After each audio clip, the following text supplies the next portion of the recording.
Welcome to Goddess Sacred Place. I'm Moe Spiritual, and today I'm so excited to welcome our special guest, Susan, a holistic coach based in France. She's here to talk about a topic that's so close to many of our hearts, healing the wounds of the feminine and reclaiming our power. Susan, thank you so much for being here. Merci beaucoup, Mo. It is such a pleasure to be here with you and your beautiful community today. This topic of healing the feminine wounds is something that resonates deeply with so many of us. Before we dive in, I want our listeners to know that we're creating a sacred space here today, where we can explore these sensitive topics with love and understanding. Absolutely. These conversations are so important, and I feel honored to share what I have learned through my work with women across the globe. Perfect. I can't wait to explore this journey with you and share these powerful insights with our listeners. Shall we begin? Yes, let's begin this beautiful conversation. Susan, I'd love to start by hearing about your journey.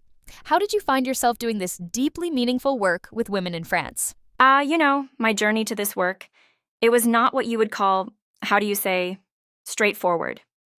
I actually began my career in the corporate world, in marketing. I was living what many would consider the perfect life in Paris, but inside, I felt completely disconnected from my true self. That's something I think many of our listeners can relate to. What was the turning point for you? It was during a particularly difficult period in my life, what we often call the dark night of the soul.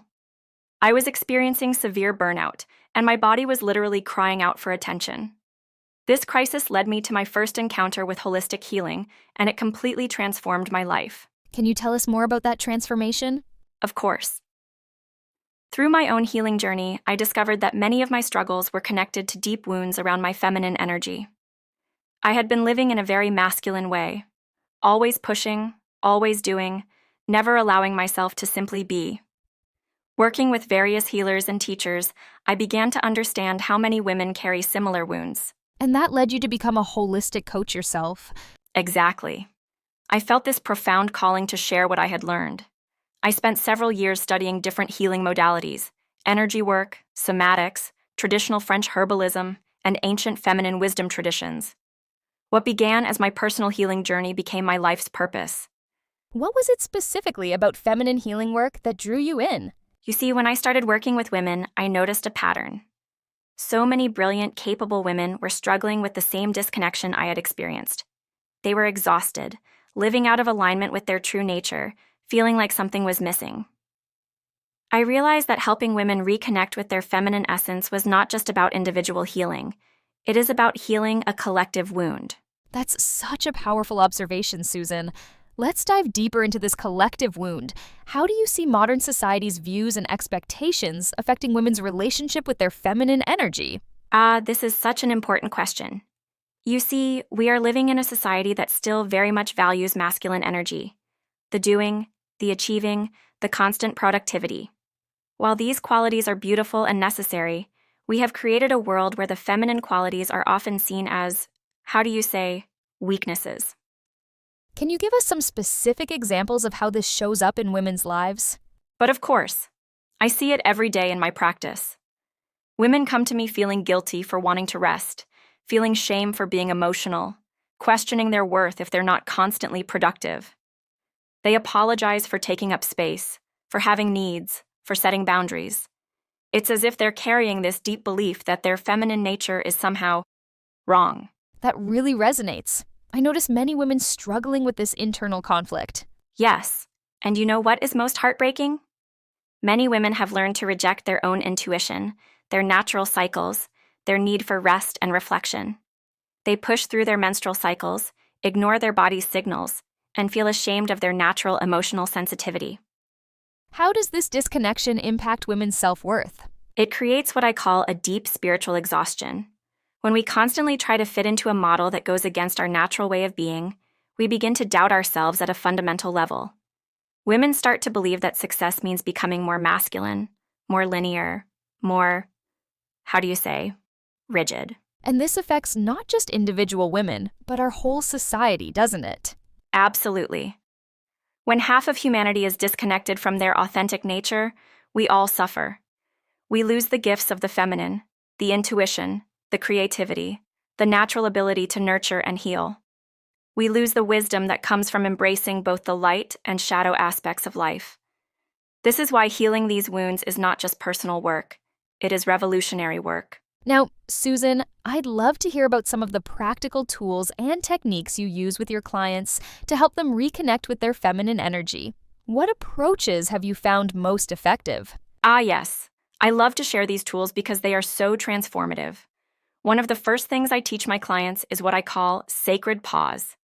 It's about creating moments throughout the day to simply breathe, feel, and be present in their bodies. That sounds beautiful. Can you walk us through how someone might practice this? Of course. I ask my clients to set 3 alarms during their day. When they hear it, they stop whatever they're doing, place their hands on their heart, and take 3 deep breaths.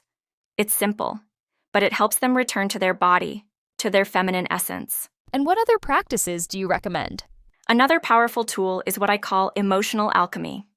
Many women have been taught to push away their emotions, especially the difficult ones. So we practice holding space for all emotions, the anger, the sadness, the joy, without judgment.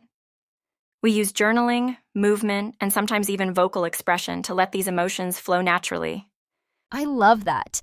Can you share an example of how vocal expression might work? Ah, yes. Sometimes in private sessions, I guide women to release sounds, sighs, hums, even primal sounds. It's amazing to see how this simple practice helps release years of stored tension. And then we have the moon rituals, using the cycles of the moon to connect with our own natural rhythms. That's fascinating. Could you tell us more about these moon rituals? With pleasure. Each new moon, I encourage my clients to plant seeds of intention, to dream, to vision. And with the full moon, we practice letting go, releasing what no longer serves. This helps women remember that they too are cyclical beings, that it's natural to have different energies at different times. These all sound like such powerful practices. What about for women who might feel skeptical or unsure about where to start? For them, I always suggest starting with the body, simply placing their hands on their belly and breathing deeply for 5 minutes each morning. It's about building trust with their own body again, you see? And from there, we can slowly expand into more practices as they feel ready. Let's talk about something that's absolutely crucial in this healing journey: self-love and boundaries. Susan, how do these elements play into feminine healing? Ah, yes, this is perhaps one of the most important aspects of our work. You see, many women have been conditioned to always put others first, to give and give until there is nothing left. This creates what I call a love deficit in their own hearts. That really resonates. Can you explain more about this love deficit?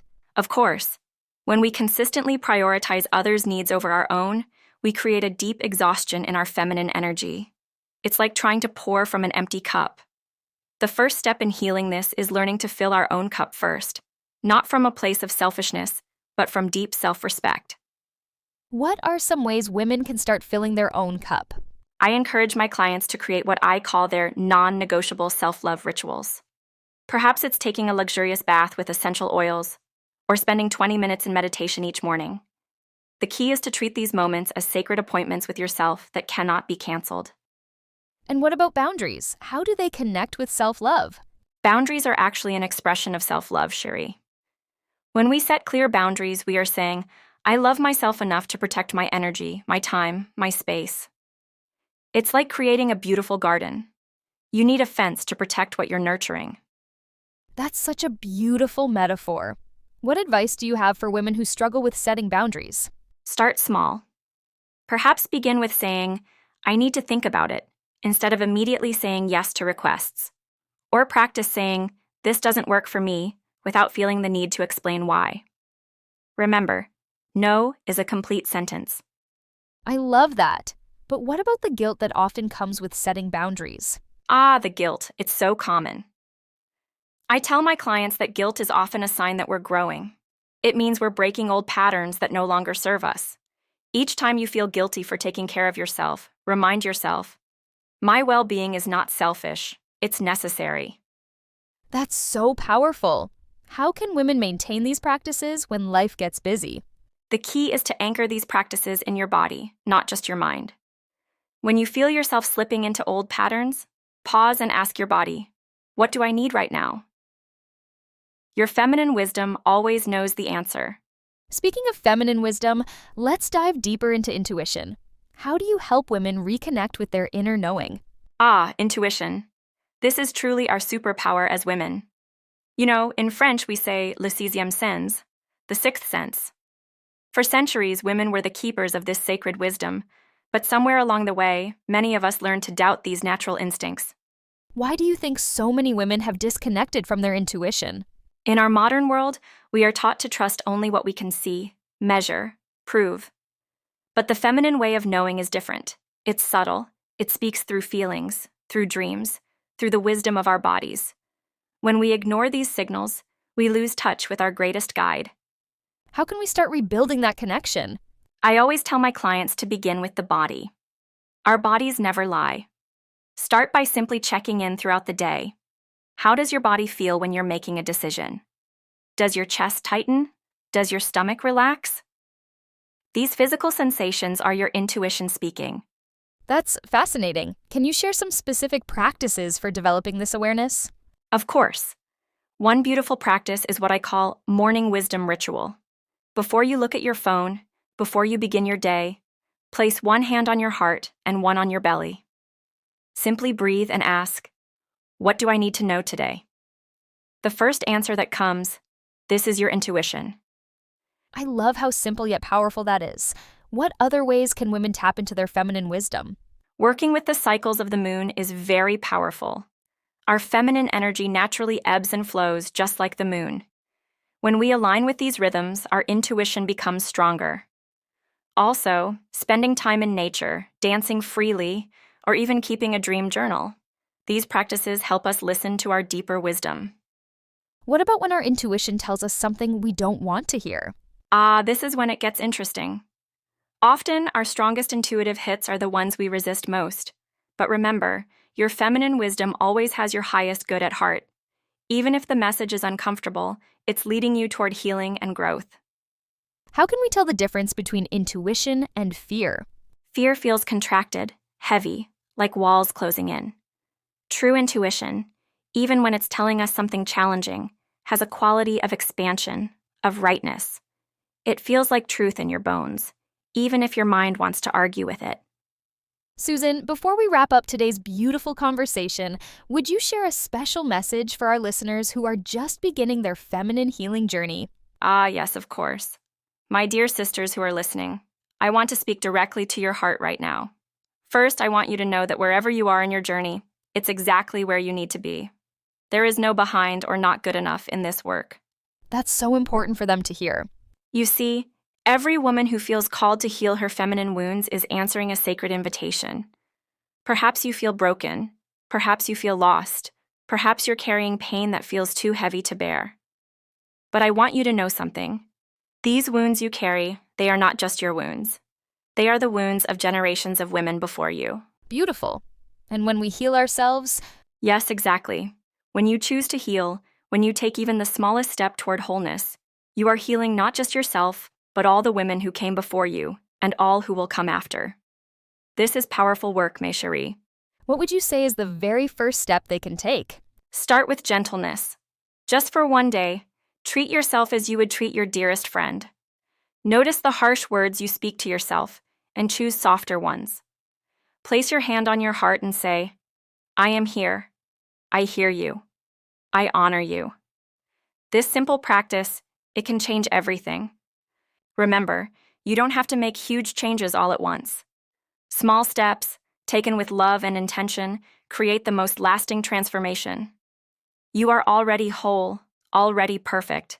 Healing is simply remembering this truth. Susan, thank you so much for sharing your wisdom with us today. I know our listeners have received so much value from this conversation.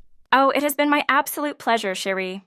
Thank you for creating this beautiful space for such important conversations. Before we go, I want to leave our beautiful listeners with something to reflect on.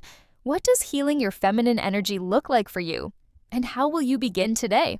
Take a moment to sit with these questions, write them down, and let them guide you on your journey.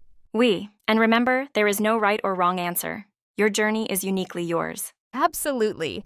And until next time, dear ones, keep nurturing your sacred feminine energy. This is Moe Spiritual, signing off from Goddess Sacred Place. Au revoir! Au revoir, mes chéris.